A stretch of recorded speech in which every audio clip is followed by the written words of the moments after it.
하루가 끝나면 몸은 피곤한데 마음은 이상하게 더 바쁠 때가 있습니다. 아침에 한 말이 자꾸 걸리고 가족의 표정이 뒤늦게 떠오르며 그때 왜 그렇게 서둘렀을까 생각합니다.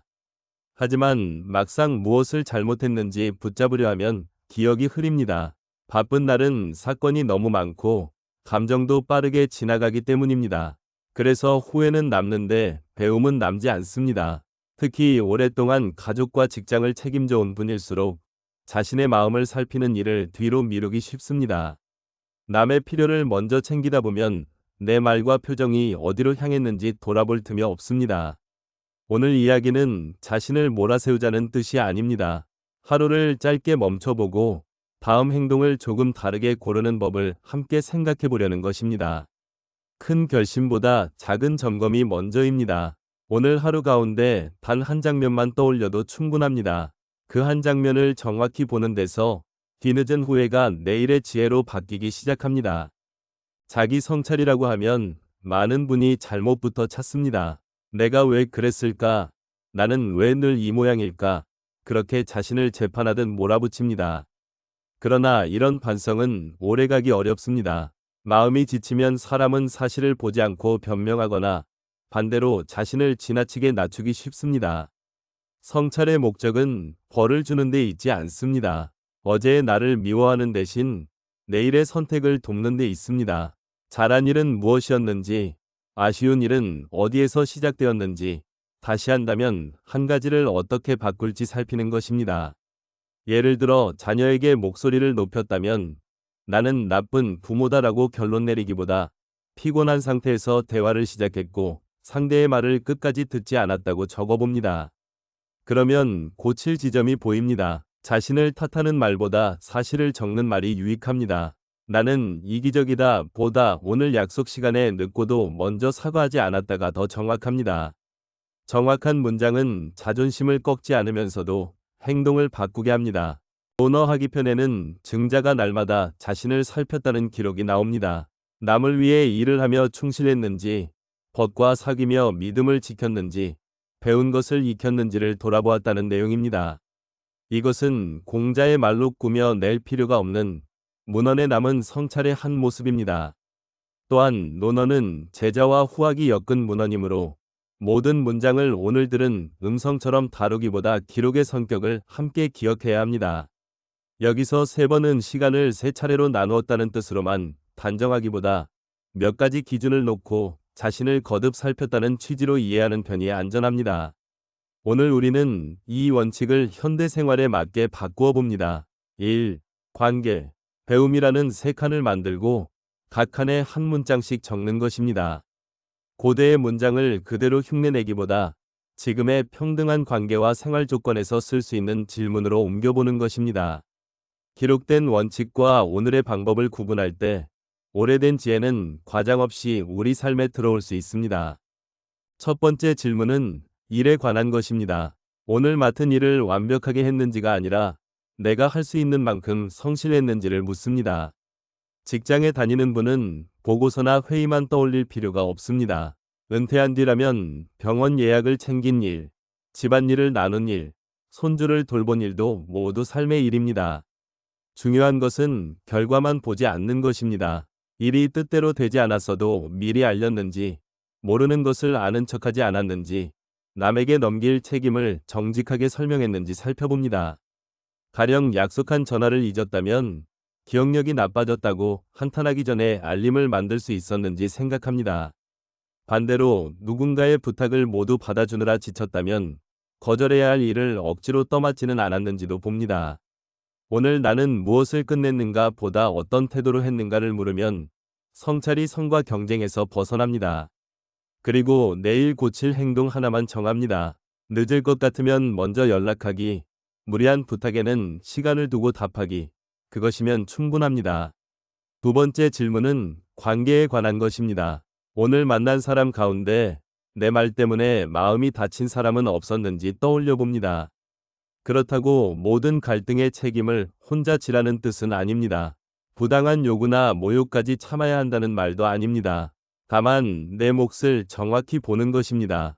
상대가 말할 때 끊지는 않았는지, 이미 결론을 정해놓고 듣는 척하지는 않았는지, 가까운 사이라는 이유로 예의를 줄이지는 않았는지 돌아봅니다. 가족에게는 편하다는 이유로 무뚝뚝하게 말하고 낯선 사람에게만 친절했던 날도 있을 수 있습니다. 또는 걱정이라는 이름으로 자녀의 선택을 대신 정하려 했을 수도 있습니다. 논어에 기록된 자신이 원하지 않는 일을 남에게 하지 않는다는 원칙도 이런 점검에 도움이 됩니다. 오늘 내가 싫어할 말투와 압박을 다른 사람에게 쓰지 않았는지 묻는 것입니다. 사과가 필요하다면 길게 해명하기보다 무엇이 미안한지 한 문장으로 말하는 편이 낫습니다. 관계는 완벽한 말보다 잘못을 알아차리고 고치는 태도에서 다시 열립니다. 세 번째 질문은 배움에 관한 것입니다. 나이가 들수록 새로운 것을 배우는 일이 부담스럽게 느껴질 수 있습니다. 휴대전화 기능 하나도 잡고 있고 낯선 제도나 용어를 들으면 괜히 뒤처진 기분이 듭니다. 그러나 논어의 배움은 한 번에 많이 아는 자랑보다 배우고 익히는 반복에 가깝습니다. 여기서 오늘의 적용은 단순합니다. 새로 알게 된 것 하나, 아직 모르는 것 하나, 내일 다시 해볼 것 하나를 적습니다. 모르는 것을 안다고 꾸미지 않는 태도 역시 중요한 기준입니다. 자녀나 후배에게 묻는 일이 체면을 깎는 것이 아니라 배움을 이어가는 행동일 수 있습니다. 한 번 듣고 잊었다고 부끄러워할 필요도 없습니다. 사람 이름을 적어두고 버스 노선을 다시 확인하고 병원 설명을 메모하는 것도 배움입니다. 오늘 동영상 통화 버튼 하나를 익혔다면 그것도 충분한 진전입니다. 작은 반복은 나이를 이기는 것이 아니라 나이와 함께 가는 방법입니다. 배움을 점검하는 사람은 지나간 세월보다 아직 열려있는 가능성을 보게 됩니다. 이 세 가지를 한꺼번에 오래 적으려 하면 며칠 지나지 않아 지칩니다. 그래서 점검은 짧아야 합니다. 종이 한 장을 세 칸으로 나누고 1. 관계, 배움이라고 씁니다. 각 칸에는 한 문장만 적습니다. 병원 예약을 제때 확인했다. 배우자의 말을 중간에 끊었다. 은행 앱의 인증 방법을 다시 배웠다. 이 정도면 됩니다. 한 문장 뒤에 느낌을 길게 분석할 필요도 없습니다. 사실을 적고 내일 바꿀 행동을 정하면 됩니다. 기억이 나지 않는 날은 억지로 잘못을 만들지 않아도 됩니다. 아무 일도 떠오르지 않으면 오늘은 잘 모르겠다고 적어도 좋습니다.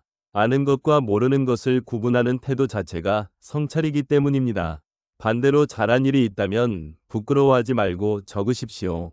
스스로를 칭찬하는 기록은 자만이 아니라 다시 반복할 행동을 찾는 자료가 됩니다. 중요한 것은 멋진 문장을 남기는 일이 아니라 삶의 장면을 정확히 보는 습관입니다. 기록이 짧을수록 다음날 다시 펼치기 쉬워지고 오래 이어질 가능성도 커집니다.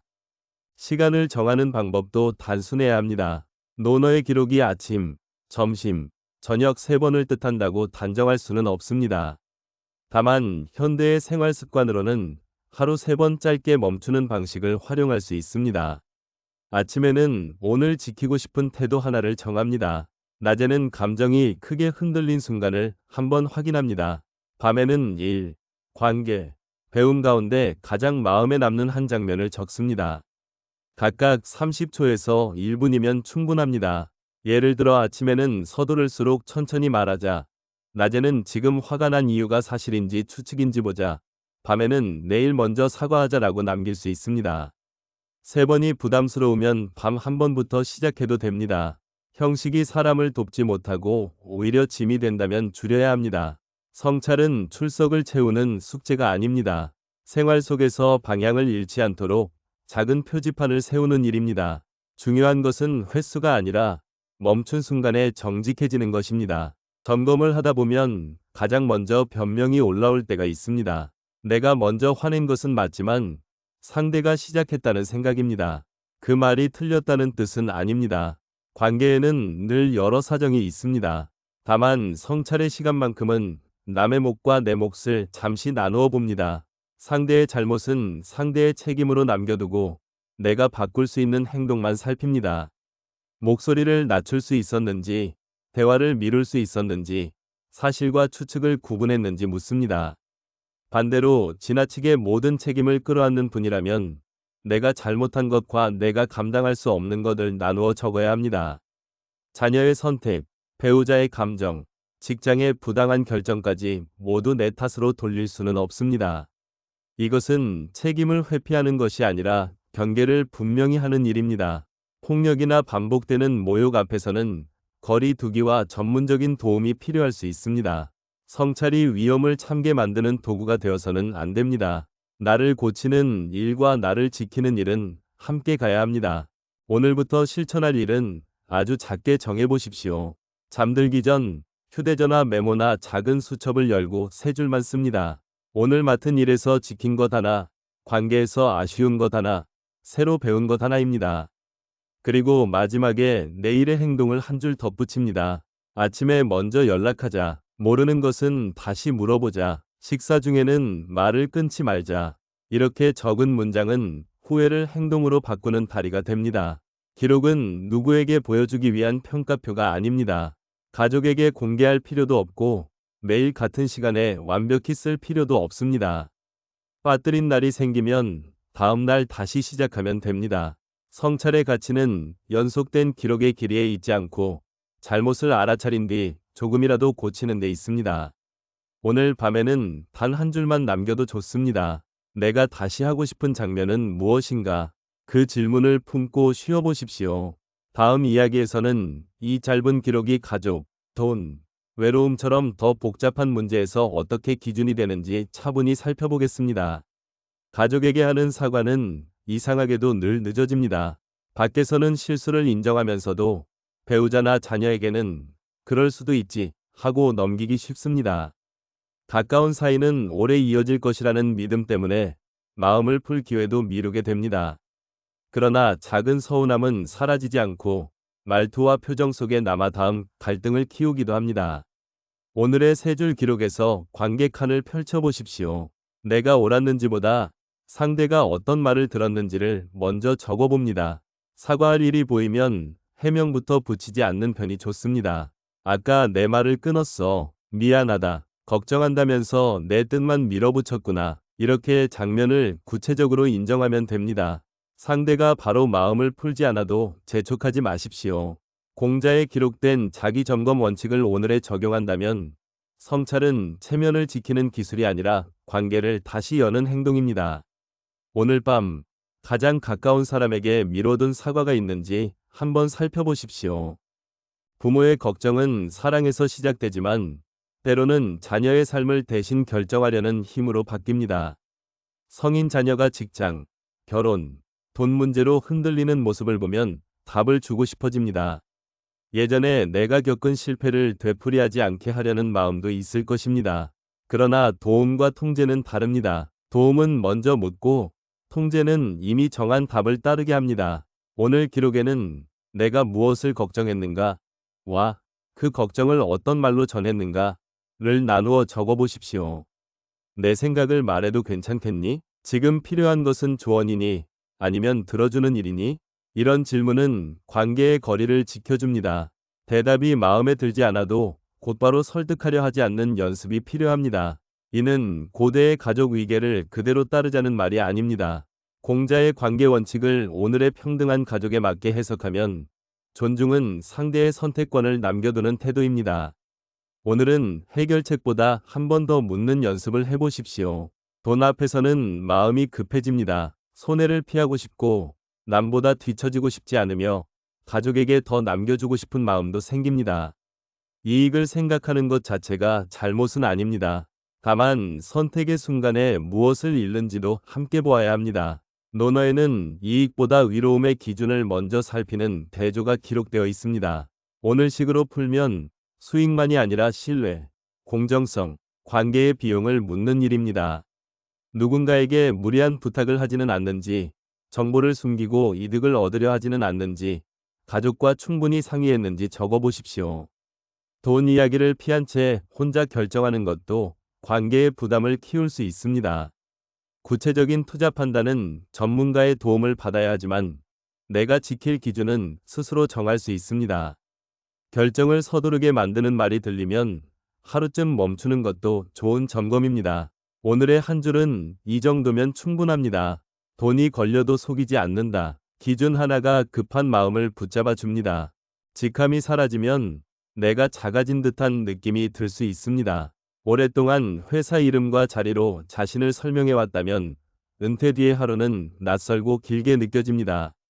아침에 갈 곳이 없고 나를 찾는 전화가 줄어들면 지난 삶의 가치까지 사라진 듯할 수 있습니다. 그러나 역할은 명함 하나로 끝나지 않습니다. 배우는 사람, 돌보는 사람, 경험을 나누는 사람, 약속을 지키는 사람이라는 역할은 계속 만들 수 있습니다. 공자의 수양 전통을 오늘에 적용하면 사람의 품격은 지위보다 반복되는 태도에서 드러난다고 볼 수 있습니다. 다만 은퇴 뒤의 소득, 주거, 건강 문제를 마음가짐만으로 해결할 수는 없습니다. 필요한 제도와 전문가의 도움을 찾는 일도 책임 있는 선택입니다. 오늘 기록에는 사라진 역할 하나와 새로 시작할 역할 하나를 적어보십시오. 나는 이제 무엇으로 불리고 싶은가? 보다 이번 주 누구에게 어떤 도움을 줄 수 있는가?를 묻는 편이 길을 찾는 데 도움이 됩니다. 외로울 때는 마음이 먼저 움츠러듭니다.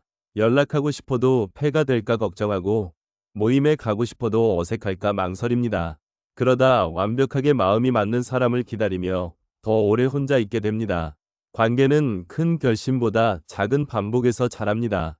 같은 시간에 산책하며 인사하기, 한 달에 한 번 약속 지키기, 모임에서 이름을 기억해 부르기, 먼저 안부를 묻기 같은 행동입니다. 처음에는 대화가 짧고 서먹해도 괜찮습니다. 친밀함을 서둘러 요구하지 않고 서로 편안한 거리를 지키는 것도 예의입니다. 공자의 예를 오늘의 언어로 바꾸면 상대를 존중하는 작은 형식을 꾸준히 지키는 일이라 할 수 있습니다. 그러나 깊은 우울감이나 불안이 계속된다면 관계 노력만으로 버티지 말고 전문적인 도움도 함께 찾아야 합니다. 오늘은 외로움을 평가하지 말고 접점 하나를 적어보십시오. 내일 오전에 한 사람에게 안부를 묻는다. 작은 예의가 공동체로 들어가는 문이 될 수 있습니다.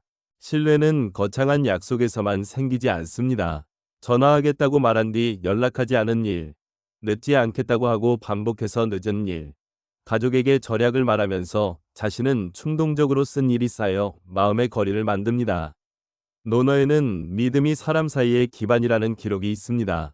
오늘의 점검에서는 내가 한 말과 실제 행동이 어긋난 장면 하나만 찾으면 됩니다. 사소해 보여도 상대에게는 예측할 수 없는 사람이라는 느낌을 줄 수 있습니다. 그리고 변명보다 약속의 크기를 줄여보십시오. 매일 운동하겠다는 말보다 월요일과 목요일에 10분 걷겠다는 약속이 낫습니다. 자주 연락하겠다는 말보다 이번 주 토요일에 전화하겠다는 말이 낫습니다. 지키지 못했다면 먼저 알리고 다시 정해야 합니다. 지킬 수 없는 부탁에는 처음부터 어렵다고 말하는 정직함도 필요합니다.